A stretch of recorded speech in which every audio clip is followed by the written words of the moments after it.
ഇന്ന് നമ്മൾ പഠിക്കാൻ പോകുന്നത് അള്ളാഹുവിൻ്റെ പേരുകളിൽ അതിപ്രധാനപ്പെട്ട യാ വഹാബു യാ അല്ലാ എന്ന പേര്. ആ പേരിൻ്റെ അർത്ഥം എന്താണ്, അത് പറഞ്ഞാൽ കിട്ടുന്ന നേട്ടം എന്താണ്? യാ വഹാബു യാ അല്ലാ എന്നാണോ അല്ലെങ്കിൽ യാ വഹാബ് എന്നാണോ പറയേണ്ടത്? ഇപ്പോൾ നിരവധി ആളുകൾ അസ്മാഉൽ ഹുസ്ന പറയാറുണ്ട്. ചില ആളുകൾ യാ അല്ലാ, യാ റഹ്മാൻ, യാ റഹീമു, യാ മലിക്കു, യാ ഖുദ്ദൂസു, യാ സലാമു അങ്ങനെ പറയുന്നവരുണ്ട്.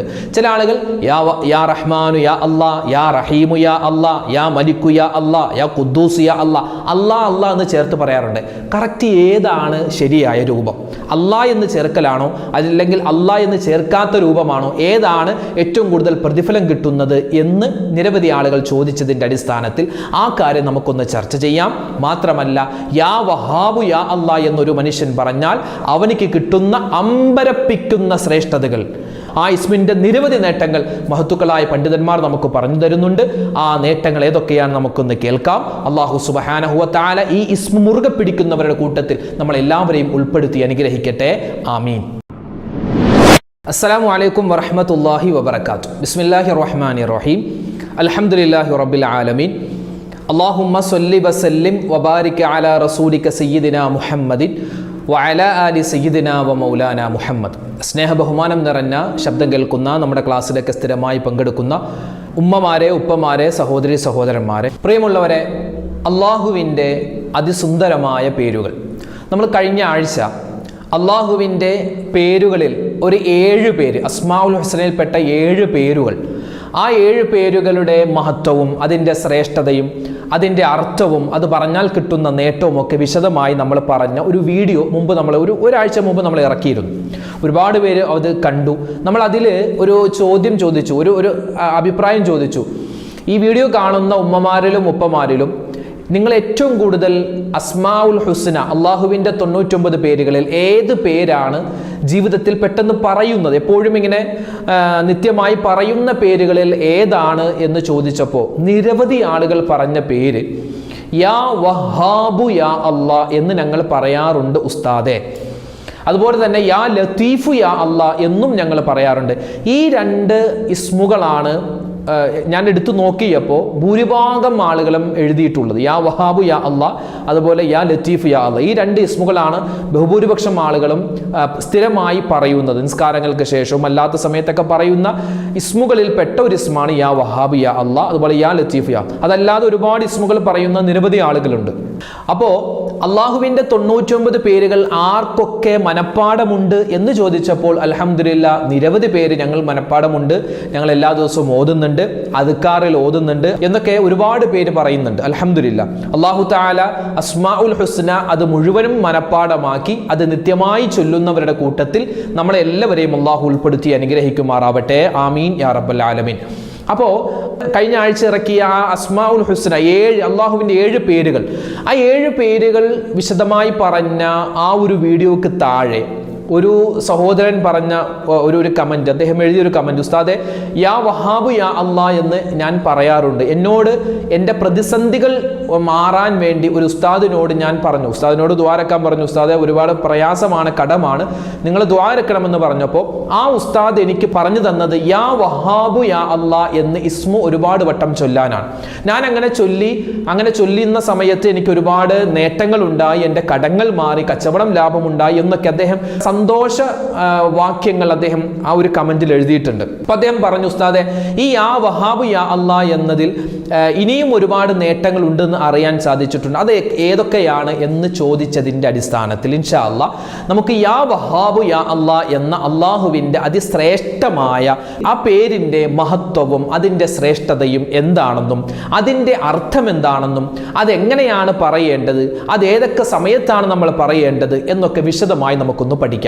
കാരണം നിരവധി ആളുകൾ ആ ഒരു പേര് പറയാറുണ്ട്, അല്ലെങ്കിൽ ആ പേര് ചിലപ്പോൾ മൈൻഡ് ചെയ്യാതെ ശ്രദ്ധിക്കാതെ പോകുന്ന ആളുകളുമുണ്ട്. ഇപ്പം നമ്മുടെ കൂട്ടത്തിൽ തന്നെ പേരിടുമ്പോൾ, നമ്മുടെ മക്കൾക്കൊക്കെ പേരിടുമ്പോൾ അള്ളാഹുവിൻ്റെ അസ്മാഉൽ ഹുസ്നയിൽപ്പെട്ട നിരവധി പേര് നമ്മുടെ മക്കൾക്ക് നമ്മൾ ഇടാറുണ്ട്. പക്ഷെ ഇന്നത്തെ കാലത്ത് വളരെ കുറവാണ്. പണ്ടൊക്കെ നമ്മുടെ വാപ്പയുടെ അല്ലെങ്കിൽ നമ്മുടെ വല്ലുപ്പാമാരുടെ പേരൊക്കെ നോക്കിയാൽ അബ്ദുൽ മജീദ് എന്നുണ്ട്, അബ്ദുൽ ഖാദർ, അബ്ദുർ റഹ്മാൻ, അതുപോലെ തന്നെ അബ്ദുൽ വഹാബ്, അതുപോലെ അബ്ദുൽ കരീം, ഇങ്ങനെ ഒരുപാട് അള്ളാഹുവിൻ്റെ 99 പേരുകളിൽ ബഹുഭൂരിപക്ഷം പേരും നമ്മുടെ വല്ലുപ്പമാർക്കൊക്കെ ഉണ്ട്. പക്ഷെ ഇന്ന് നമുക്കതില്ല, നമ്മുടെ മക്കൾക്ക് നമ്മളത് ഇടാറില്ല. നമ്മളും അത് എന്താണ്, നമുക്ക് ആ പേരുണ്ടെങ്കിൽ നമുക്കൊരു ചമ്മലാണ്. മജീദ് അല്ലെങ്കിൽ കരീം, വഹാബ്, റസാഖ്, അതൊക്കെ ഒരു പഴഞ്ചൻ പേരാണ് എന്ന് നമ്മളിൽ ബഹുഭൂരിപക്ഷം ആളുകളും കരുതി വെച്ചിരിക്കുകയാണ്. പക്ഷെ അങ്ങനെയല്ല. അള്ളാഹുവിന് ഏറ്റവും ഇഷ്ടപ്പെട്ട പേരുകളാണ് ഈ 99 പേരുകൾ. അത് ഒരാൾക്ക് ഇടുന്നുണ്ട് എങ്കിൽ അതിൽ ആ ഒരു ഇസ്മിൻ്റെ അർത്ഥം എന്താണോ ആ ഒരു അർത്ഥത്തിൻ്റെ ആ ഒരു സ്വഭാവ മഹിമ അള്ളാഹു താല അവനിക്കും കൊടുക്കും. ഇപ്പോൾ അള്ളാഹുവിൻ്റെ ഇസ്മുകളിൽപ്പെട്ട ഒരു പേരാണ് കരീം. യാ കരീമു യാ അള്ളാഹ്. കരീം എന്ന് പറഞ്ഞാൽ മാന്യൻ എന്നാണ് അതിൻ്റെ അർത്ഥം. മാന്യൻ എന്നാണ് അതിൻ്റെ അർത്ഥം. അപ്പോൾ ഞാൻ എൻ്റെ മോനിക്ക്, ഞാൻ എൻ്റെ കുട്ടിക്ക് അള്ളാഹുവിൻ്റെ ഈ 99 പേരുകളിൽപ്പെട്ട ഏതെങ്കിലും ഒരു പേര് ഇടുകയാണ്, അവൻ്റെ പേരായിട്ട് ഞാൻ ഇത് സെലക്ട് ചെയ്യുകയാണ്. അപ്പോൾ എൻ്റെ മനസ്സിലുണ്ട്, അള്ളാഹുവേ നിൻ്റെ പേരാണ് ഞാൻ ഇടുന്നത്, കരീം എന്ന പേരാണ് ഞാൻ ഇടുന്നത്, അതുകൊണ്ട് നീ മാന്യനാണ്, എൻ്റെ മകനെയും നീ മാന്യനാക്കണേ എന്ന് മനസ്സിൽ കരുതി, അതായത് ആ ഇസ്മിൻ്റെ അർത്ഥം മനസ്സിലാക്കി ഇതുപോലെ ഈ ഇസ്മിൻ്റെ അർത്ഥം പോലെ നല്ല സ്വഭാവത്തിൻ്റെ ഉടമയാക്കി എൻ്റെ മകനെ മാറ്റണേ എന്ന് നമ്മൾ മനസ്സിൽ കരുതിയിട്ട് ആ പേര് നമ്മുടെ മക്കൾക്ക് ഇട്ടാൽ അതുപോലെയാകും. നമ്മുടെ മക്കൾക്ക് അള്ളാഹുവിൻ്റെ ഈ 99 പേരുകളിൽ ഏതെങ്കിലും ഒരു പേരിട്ടാൽ വെറുതെ ഇടരുത്. ഇപ്പോൾ കരീം വെറും കരീമല്ല, അബ്ദുൽ കരീമാണ്. അതായത് കരീം എന്നത് അള്ളാഹിൻ്റെ പേരാണ്. അപ്പോൾ അബ്ദുൽ കരീം, കരീമായ അള്ളാഹുവിൻ്റെ അടിമ. അല്ലെങ്കിൽ മജീദ്, അബ്ദുൽ മജീദ് എന്നാണ് നമ്മൾ ഇടേണ്ടത്. മക്കൾക്ക് പേരിടുമ്പോൾ അബ്ദുൽ മജീദ് എന്നാണ്. ഇനി ഒരാളെ നമ്മൾ വിളിക്കുകയാണെങ്കിലും അങ്ങനെ വിളിക്കണമെന്നാണ്. ഇപ്പോൾ നമ്മുടെ കൂട്ടത്തിൽ എത്രയോ അബ്ദുൽ ഖാദർ എന്ന് പേരുള്ള ആളുകളുണ്ട്, അല്ലെങ്കിൽ അബ്ദുറഹ്മാൻ എന്ന് പേരുള്ള ആളുകളുണ്ട്. നമ്മൾ അബ്ദുറഹ്മാൻ എന്ന് പേരുള്ള ആളുകളെ അബ്ദുറഹ്മാനെ എന്നല്ലല്ലോ വിളിക്കുക. നമ്മൾ അബ്ദുറഹ്മാൻ ചുരുക്കി അന്ത്രു എന്ന് വിളിക്കാറുണ്ട്. അതുപോലെ തന്നെ മജീദ് എന്ന പേരുള്ള, കരീം എന്ന പേരുള്ള ആളുകളെ നമ്മൾ കരീം, മജീദ് എന്നൊക്കെയാണ് വിളിക്കാറ്. പക്ഷെ സത്യത്തിൽ അങ്ങനെയല്ല. അബ്ദുൽ മജീദ് അല്ലെങ്കിൽ അബ്ദുൽ കരീം, അബ്ദുൽ ഷുക്കൂർ, അങ്ങനെയൊക്കെയാണ് നമ്മൾ വിളിക്കേണ്ടത്. അപ്പോൾ അത് മറന്നു പോവണ്ട കേട്ടോ. അപ്പോൾ ഇൻഷാ അല്ലാഹ് നമ്മൾ ഇന്നിവിടെ സംസാരിക്കുന്നത് യാ വഹാബ് യാ അല്ലാഹ് എന്ന അള്ളാഹുവിൻ്റെ ആ പേര്, അതിൻ്റെ ശ്രേഷ്ഠത കേട്ടോ. ഇനി പറയുന്ന കാര്യങ്ങളൊക്കെ മഹാനായ യൂസുഫ് നബഹാനി റഹ്മത്തുല്ലാഹി അലൈഹി അവിടുത്തെ കിതാബാകുന്ന സആദത്തുദ്ദാറൈൻ എന്ന കിതാബിൽ പറയുന്ന കാര്യങ്ങളാണ്. പിന്നെ ഈ യാ വഹാബ് എന്ന് പറയലാണോ അതോ യാ വഹാബു യാ അല്ലാഹ് എന്ന് പറയലാണോ ശ്രേഷ്ഠത? ഇപ്പം അള്ളാഹിൻ്റെ നമ്മൾ 99 പേര് പറയുന്നു, അസ്മാഉൽ ഹുസ്ന പറയുകയാണ്, യാ റഹ്മാൻ, യാ റഹീം, യാ മലിക്കു, യാ ഖുദ്ദൂസ്, യാ സലാമു, യാ മുഅ്മിനു എന്ന് പറയുന്നതിനേക്കാൾ നല്ലത് യാ റഹ്മാനു യാ അല്ലാഹ്, യാ റഹീമു യാ അല്ലാഹ്, യാ മലിക്കു യാ അല്ലാഹ്, യാ ഖുദ്ദൂസ് യാ അല്ലാഹ്, യാ സലാമു യാ അല്ലാഹ്, യാ മുഅ്മിനു യാ അല്ലാഹ്, യാ മുഹൈമിനു യാ അല്ലാഹ്. അല്ലാഹ് എന്ന് ചേർത്ത് പറയലാണ് ഏറ്റവും ശ്രേഷ്ഠത. ഏറ്റവും പ്രതിഫലം കൂടുതൽ കിട്ടുന്നത് അങ്ങനെ പറയലാണ്. അപ്പോൾ ഇൻഷാ അല്ലാഹ് അങ്ങനെ പറയാൻ പ്രത്യേകം ശ്രദ്ധിക്കണം. അങ്ങനെ അസ്മാഉൽ ഹുസ്ന പറയുന്നവരെ യാ വഹാബ് എന്ന ആ ഒരു വാക്കിൻ്റെ അർത്ഥം തിരികെ ഒരു ഉപകാരവും പ്രതീക്ഷിക്കാതെ ഒരുപാട് ദാനം ചെയ്യുന്നവൻ എന്നാണ് വഹാബ് എന്ന വാക്കിൻ്റെ അർത്ഥം. ഇപ്പോൾ ഒരു ഉദാഹരണം പറഞ്ഞാൽ, നമ്മുടെ അയൽവാസിയായ ഒരാളുടെ മകൻ്റെയോ മകളുടെയോ നിക്കാഹ്, കല്യാണം വരുന്നു, അല്ലെങ്കിൽ മറ്റൊരാളുടെ പെരതാമസം, വീട് താമസം, അതിന് നമ്മളൊരു 500 രൂപ കൊണ്ടുപോയി കൊടുത്തു. നമ്മുടെ മനസ്സിൽ എന്താ, എൻ്റെ മകളുടെ കല്യാണത്തിലും അതെനിക്ക് തിരിച്ച് കിട്ടും അല്ലെങ്കിൽ കിട്ടണം. നമ്മൾ നമ്മുടെ അയൽവാസിയായ ഒരാളുടെ വീട് താമസത്തിന് ഒരു 500 രൂപ കൊടുത്തു, അല്ലെങ്കിൽ ഒരു ഗിഫ്റ്റ് കൊടുത്തു. നമ്മുടെ മനസ്സിൽ എന്താ, എൻ്റെ വീടിൻ്റെ അല്ലെങ്കിൽ എൻ്റെ മകൻ്റെ വീടിൻ്റെ പാല് കാച്ചലിന്, വീട് താമസത്തിന് ഞാൻ വിളിക്കുന്ന സമയത്ത് ഇതുപോലെ തന്നെ എനിക്ക് തിരിച്ചു തരണം എന്നാണ് പറയുന്ന എൻ്റെയും കേൾക്കുന്ന നമ്മുടെയൊക്കെ മനസ്സിലുണ്ടാവാറുള്ളത്. സാധാരണ അങ്ങനെയാണ് അല്ലേ, മനുഷ്യനാണ്, അങ്ങനെയാണ് നമ്മുടെ മനസ്സിലുണ്ടാവുക. പക്ഷേ ഇവിടെ അള്ളാഹുവിനെ പറ്റി പറഞ്ഞത് യാ വഹാബ് എന്ന പേരിൻ്റെ അർത്ഥം പറയുന്നത് തിരികെ ഒരു ഉപകാരവും പ്രതീക്ഷിക്കാതെ ഒരുപാട് ദാനം ചെയ്യുന്നവരെന്നാണ്. അള്ളാഹു നമുക്ക് എത്രയോ സഹായങ്ങൾ തരുന്നു അല്ലെ, നമുക്ക് വെള്ളം തരുന്നു, ഭക്ഷണം തരുന്നു, എത്രയോ അനുഗ്രഹങ്ങൾ തരുന്നു. ഇതൊന്നും നമ്മളിൽ നിന്നും അള്ളാഹു ഒന്നും പ്രതീക്ഷിക്കുന്നില്ല. അള്ളാഹുവിൽ നിന്നും നമ്മൾ പ്രതീക്ഷിക്കുന്നു, നമ്മളിൽ നിന്നും അള്ളാഹു ഒന്നും പ്രതീക്ഷിക്കുന്നില്ല. അതായത് ലോകത്തിലുള്ള മുഴുവൻ മനുഷ്യരും അള്ളാഹുവിന് സുജൂദ് ചെയ്യുന്നു, അള്ളാഹുവിന് വഴിപ്പെടുന്നു എങ്കിൽ അള്ളാഹുക്ക് ഒരു നേട്ടവുമില്ല. ഇനി ലോകത്തുള്ള എല്ലാവരും അള്ളാഹുവിന് എതിര് പ്രവർത്തിക്കുകയാണ്, എന്നാൽ അള്ളാഹുവിനൊന്നും സംഭവിക്കുന്നില്ല. അപ്പോൾ നമ്മൾ നിസ്കരിച്ചത് കൊണ്ടൊന്നുമല്ല അള്ളാഹു താല ജീവിച്ചിരിക്കുന്നു. നമ്മൾ നിസ്കരിച്ചാലും ഇല്ലെങ്കിലും അള്ളാഹു താലക്ക് ഒരു കുഴപ്പമില്ല. പക്ഷേ കുഴപ്പം നമുക്കാണ്. നിസ്കരിച്ചില്ലെങ്കിൽ കുഴപ്പം നമുക്കാണ്, നിസ്കരിച്ചാൽ നേട്ടവും നമുക്കാണ്. അപ്പോൾ യാ വഹാബ് എന്ന പേരിൻ്റെ അർത്ഥം തിരികെ ഒരു ഉപകാരവും പ്രതീക്ഷിക്കാതെ ഒരുപാട് ദാനം ചെയ്യുന്നവൻ എന്നാണ്. ഇനി ഇതിൻ്റെ നേട്ടം കേട്ടോ. മഹത്തുക്കളായ പണ്ഡിതന്മാർ നമുക്ക് പറഞ്ഞു തരുകയാണ്, ഒരു മനുഷ്യൻ ദുഹാ നമസ്കാരത്തിൽ ദുഹാ നമസ്കാരത്തിൻ്റെ അവസാന റക്അത്തിലെ അവസാന സുജൂദിൽ യാ വഹാബ് എന്ന് ആവർത്തിച്ച് പറഞ്ഞാൽ ളുഹാ നിസ്കാരവുമായി ബന്ധപ്പെട്ട് വിശദമായ ചർച്ച. ളുഹാ നിസ്കാരത്തിൻ്റെ സമയം, അതിൻ്റെ രൂപം, അതിൻ്റെ നിയ്യത്ത്, അതിൻ്റെ റക്അത്ത്, അതിൻ്റെ സൂറത്ത്, അത് എങ്ങനെയാണ് നിർവഹിക്കേണ്ടത്, A to Z കാര്യങ്ങൾ പറഞ്ഞ ഒരു വീഡിയോ മുമ്പ് നമ്മൾ നമ്മുടെ ചാനലിൽ ഇറക്കിയിട്ടുണ്ട്. നമ്മൾ ഈ തൊട്ട് 1-2 ദിവസങ്ങൾക്ക് മുമ്പ് അത് നിങ്ങൾ സെർച്ച് ചെയ്താൽ കാണാൻ പറ്റും. അപ്പോൾ ഈ ളുഹാ നിസ്കാരം കുറഞ്ഞത് 2 റക്അത്ത്, കൂടിയത് 12 റക്അത്ത് വരെ നിസ്കരിക്കാമെന്ന് നമ്മൾ അതിൽ പറഞ്ഞിട്ടുണ്ട്. അപ്പോൾ എത്രയാണോ നമ്മൾ ളുഹാ നിസ്കരിക്കുന്നത്, ആ ളുഹാ നമസ്കാരത്തിൻ്റെ അവസാനത്തെ റക്അത്ത്, 2 റക്അത്ത് ആണെങ്കിൽ 2ാമത്തെ റക്അത്ത്, 4 റക്അത്ത് നിസ്കരിക്കുകയാണെങ്കിൽ 4ാമത്തെ റക്അത്ത്, ഇനി 12 റക്അത്ത് നിസ്കരിക്കുകയാണെങ്കിൽ 12ാമത്തെ റക്അത്തിലെ അവസാനത്തെ സുജൂദിൽ കിടന്നിട്ട് നമ്മൾ യാ വഹാബു യാ അല്ലാ, യാ വഹാബു യാ അല്ലാ, യാ വഹാബു യാ അല്ലാ എന്നിങ്ങനെ ആവർത്തിച്ച് 11 പ്രാവശ്യമോ അല്ലെങ്കിൽ 33 പ്രാവശ്യമോ നമ്മളെ കൊണ്ട് പറ്റുന്ന രൂപത്തിൽ പറഞ്ഞു കഴിഞ്ഞാൽ മഹത്തുക്കളായ പണ്ഡിതന്മാർ നമുക്ക് പറഞ്ഞു തരുകയാണ്, അല്ലാഹു സുബ്ഹാനഹു വ തആല അവനിക്ക് ബറക്കത്തിന്റെ, ഐശ്വര്യത്തിന്റെ എല്ലാ വാതിലുകളും തുറന്നു കൊടുക്കുന്നതാണ്. മാത്രമല്ല ജനങ്ങളുടെ ഹൃദയത്തിൽ അവനോട് ആദരവും അതുപോലെ ദയയും ബഹുമാനവും അല്ലാഹു ഇട്ടുകൊടുക്കുന്നതാണ്. മാത്രമല്ല 3ാമത്തെ പ്രതിഫലം, അല്ലാഹുവിൻ്റെ അടുക്കൽ വലിയ സ്വീകാര്യത ഉള്ളവനായി ഇവൻ മാറുന്നതുമാണ്. എപ്പോഴാണ്? ദുഹാ നമസ്കാരം. ഏത് നമസ്കാരത്തിലും പറയാം, പക്ഷെ ഇവിടെ മഹത്തുക്കൾ പറയുന്നത് ദുഹാ നിസ്കാരത്തിലാണ്. ദുഹാ നിസ്കാരത്തിന്റെ അവസാനത്തെ റക്അത്തിലെ അവസാനത്തെ സുജൂദിൽ യാ വഹാബ് യാ അല്ലാ എന്ന് പറ്റുന്നത് പോലെ 1, 2, 3, 4 എത്രയാണോ നമുക്ക് പറ്റുന്നത് അത്രയും പെട്ടെന്ന് നമ്മളത് പറഞ്ഞാൽ യാ വഹാബ് യാ അല്ലാ, യാ വഹാബ് യാ അല്ലാ മനസ്സിൽ ഇങ്ങനെ കൊണ്ടുവരണം. നമ്മുടെ പ്രയാസങ്ങൾ, പ്രശ്നങ്ങളൊക്കെ ഇങ്ങനെ മാറണം എന്നുള്ള ചിന്ത നമ്മൾ കൊണ്ടുവന്നാൽ 3 പ്രതിഫലമുണ്ട്. 3 നമ്മളിവിടെ പറഞ്ഞു കഴിഞ്ഞു. മഹാനായ ഇമാം ശിബിലി റഹ്മത്തുള്ളാഹി അലൈഹി റിപ്പോർട്ട് ചെയ്യുന്ന ഒരു കാര്യം, ഒരു സംഭവം. വലിയ ഒരു പണ്ഡിതനായിരുന്നു അബൂ അലിയു സഖഫി റഹ്മത്തുള്ളാഹി അലൈഹി. അബൂ അലിയു സഖഫി റഹ്മത്തുള്ളാഹി അലൈഹിയോട് അവിടുത്തെ ശിഷ്യന്മാർ ചോദിക്കുകയാണ്, ഉസ്താദെ, നിങ്ങൾ നിങ്ങളുടെ ജീവിതത്തിൽ ഏറ്റവും കൂടുതൽ പറയുന്ന, അധികമായി ചൊല്ലുന്ന ഇസ്മ ഏതാണ് എന്ന് ചോദിച്ചപ്പോൾ ശിഷ്യന്മാർക്ക് മറുപടിയായി മഹാനവറുകൾ പറഞ്ഞത്, ഞാൻ എൻ്റെ ജീവിതത്തിൽ ഏറ്റവും കൂടുതൽ പറയുന്നതും പറയാൻ ആഗ്രഹിച്ചതുമായ ഒരു ഇസ്മ യാ വഹാബു യാ അല്ലാ, യാ വഹാബു യാ അല്ലാ എന്ന ഇസ്മാണ്.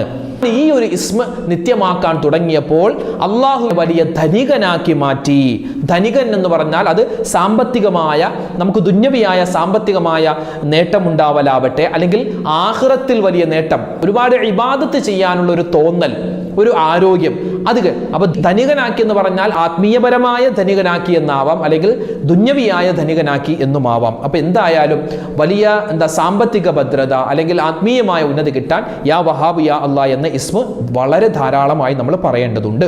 വീണ്ടും മഹത്തുക്കളായ പണ്ഡിതന്മാർ പറയുന്നു, ഒരു മനുഷ്യൻ അവൻ യാ വഹാബു യാ അല്ലാ എന്ന ഇസ്മ, യാ വഹാബു യാ അല്ലാ, യാ വഹാബു യാ അല്ലാ, യാ വഹാബു യാ അല്ലാ എന്ന് അയാൾ ഇങ്ങനെ ആവർത്തിച്ചിങ്ങനെ പറയുകയാണ്. അങ്ങനെ ആവർത്തിച്ച് പറഞ്ഞിട്ട് ഒരു ദുആ അവൻ 6 പ്രാവശ്യം പറഞ്ഞാൽ, ഒരു ദുആ അവൻ 6 പ്രാവശ്യം പറഞ്ഞാൽ അവൻ്റെ ദുആ അല്ലാഹു സ്വീകരിക്കും, അത് ഉറപ്പാണ്. നിരവധി അനുഭവങ്ങൾ മഹത്തുക്കളായ പണ്ഡിതന്മാർ നമുക്ക് പറഞ്ഞു തരുന്നുണ്ട്. അപ്പോൾ യാ വഹാബ് യാ അല്ലാ എന്ന് ആവർത്തിച്ച് നമ്മളിങ്ങനെ പറയുക. പറഞ്ഞിട്ട് ഒരു ദുആ, ഏതാണ് ആ ദുആ? അല്ലാഹുമ്മ ഹബിലി മിൻ റഹ്മതിക മാ ലാ യുംസികുഹു അഹദുൻ ഗൈറുക, അല്ലാഹുമ്മ ഹബിലി മിൻ റഹ്മതിക മാ ലാ യുംസികുഹു അഹദുൻ ഗൈറുക. അല്ലാഹുവേ പടച്ചവനെ, നിന്റെ റഹ്മത്ത്, നിന്റെ കരുണയിൽ നിന്നും എനിക്ക് നീ ഓശാരമായി തരണേ അല്ലാ. അല്ലാഹുവേ, നീയല്ലാതെ വേറെ ആരും എനിക്ക് തരാനില്ല, നിന്റെ റഹ്മത്ത് തരാൻ നീയല്ലാതെ മറ്റാരുമില്ല. നീ നിന്റെ റഹ്മത്ത് തടഞ്ഞാൽ വേറെ ആരും നിന്റെ കാരുണ്യം എനിക്ക് തരാനില്ല റബ്ബേ എന്ന ദുആ. അല്ലാഹുമ്മ ഹബിലി മിൻ റഹ്മതിക മാ ലാ യുംസികുഹു അഹദുൻ ഗൈറുക എന്ന ദുആ ഒരാൾ 6 പ്രാവശ്യം പറഞ്ഞ് എന്നിട്ട് അവൻ ദുആ ചെയ്താൽ അല്ലാഹു അവന്റെ ദുആ സ്വീകരിക്കുന്ന കിട്ടുന്നതാണ്. ഉമ്മമാരെ, മുഅ്മിനീങ്ങളെ, ഉപ്പമാരെ, ഇത് മനസ്സിലാക്കി വെക്കണേ.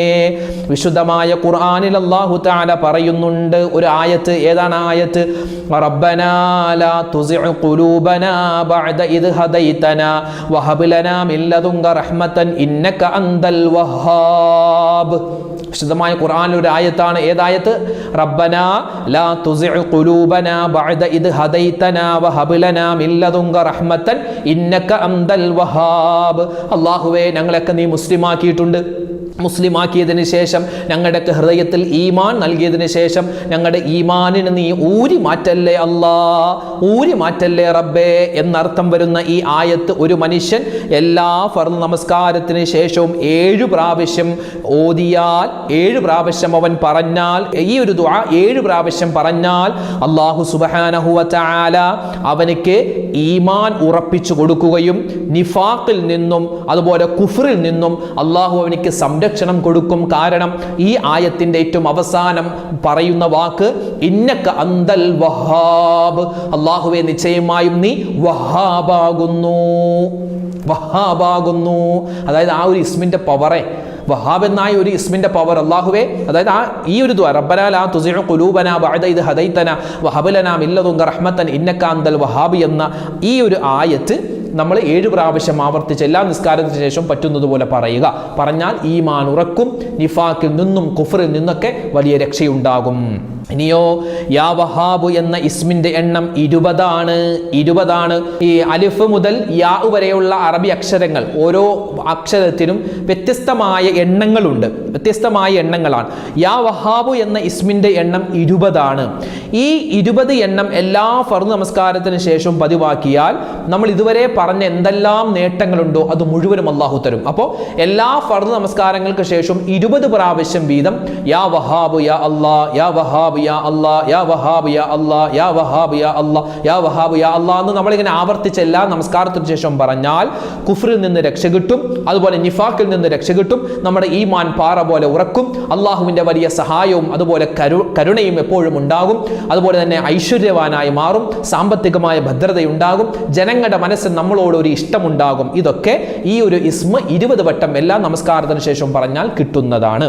അപ്പോ യാ വഹാബ് യാ അല്ലാ എന്ന ഇസ്മിന്റെ നേട്ടങ്ങൾ, അതിന്റെ പ്രതിഫലങ്ങൾ, അതിന്റെ അർത്ഥം, അതിന്റെ എത്ര പ്രാവശ്യമാണ് പറയേണ്ടത്, നിരവധി കാര്യങ്ങൾ നമ്മൾ പറഞ്ഞിട്ടുണ്ട്. അപ്പോൾ ഇൻഷാ അല്ലാഹ് വിശുദ്ധമായ ഖുർആനിൽ അല്ലാഹു പറഞ്ഞല്ലോ വലില്ലാഹിൽ അസ്മാഉൽ ഹുസ്ന ഫദ്ഉഹു ബിഹാ.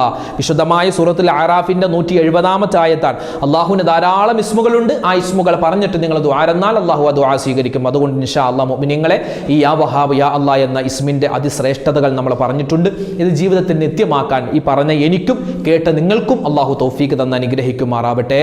ആമീൻ യാ റബ്ബൽ ആലമീൻ. അല്ലാഹു തആല നമ്മൾ പറയുന്നതും കേൾക്കുന്നതുമായ കാര്യങ്ങൾ നമ്മുടെ ജീവിതത്തിൽ വലിയ സന്തോഷം കിട്ടുന്ന, അല്ലെങ്കിൽ ജീവിതത്തിൽ വലിയ സമാധാനം കിട്ടുന്ന കാര്യങ്ങളാക്കി അല്ലാഹു കബൂലാക്കുമാറാവട്ടെ. നിരവധി ആളുകൾ, എത്രയോ ആളുകളാണ് ഉസ്താദേ ദ്വാരക്കണേ എന്ന് പറഞ്ഞ് ഓരോ വീഡിയോകൾക്ക് താഴെ എഴുതുന്നത്. സത്യം പറഞ്ഞാൽ എനിക്ക് പേടിയാണ് ഇപ്പോൾ കമന്റ് വായിക്കാൻ. കാരണം ഓരോ ആളുകളും വ്യത്യസ്തമായ പ്രയാസങ്ങൾ പറയുമ്പോൾ അവർക്ക് വേണ്ടി നമ്മൾ ദുആ ചെയ്തില്ല എങ്കിൽ നമുക്കത് വലിയൊരു എന്താ പറയുക ശിക്ഷ കിട്ടുമോ എന്ന് തന്നെ പേടിക്കുകയാണ്. കാരണം ഒരുപാട് ആളുകൾ ഒരുപാട് പ്രതിസന്ധികൾ പറഞ്ഞ് ദ്വാരക്കാൻ പറയുന്നുണ്ട്. ഞാൻ ആദ്യം പറയട്ടെ, നിങ്ങൾക്കൊക്കെ വേണ്ടി എപ്പോഴും ദുആ ചെയ്യുന്നുണ്ട്. ഈ ഉസ്താദ് മാത്രം ദുആ ചെയ്താൽ പോരാ, നിങ്ങളുടെ കാര്യം നിങ്ങൾ തന്നെയാണ് അള്ളാഹുവിനോട് ഏറ്റവും കൂടുതൽ പറയുന്നത്. അതുപോലെ ഓരോരുത്തരും അവരവരുടെ കാര്യങ്ങൾ അള്ളാഹുവിനോട് പറയുക. ഇൻഷാ അല്ലാഹ് ദുആ വസിയത്തൊക്കെ പറഞ്ഞോളി. നമ്മളൊക്കെ അതുപോലെ തന്നെ ദ്വാരക്കും. അല്ലാഹു തആല ആരെല്ലാം ദുആ വസിയത്ത് പറഞ്ഞു എല്ലാവരുടെയും എല്ലാ ഹലാലായ മുറാദും ഹാസിലാക്കട്ടെ. എല്ലാ വിഷമങ്ങളും അള്ളാഹു മാറ്റിക്കൊടുക്കട്ടെ. രോഗങ്ങൾ അല്ലാഹു തആല മാറ്റിത്തരുമാറാവട്ടെ. നമുക്ക് എല്ലാവിധ ഖൈറും ബറക്കത്തും അള്ളാഹു നൽകുമാറാവട്ടെ. ആമീൻ യാ റബ്ബൽ ആലമീൻ. അസ്സലാമു അലൈക്കും വറഹ്മത്തുള്ളാഹി തആല വബറകാതുഹു.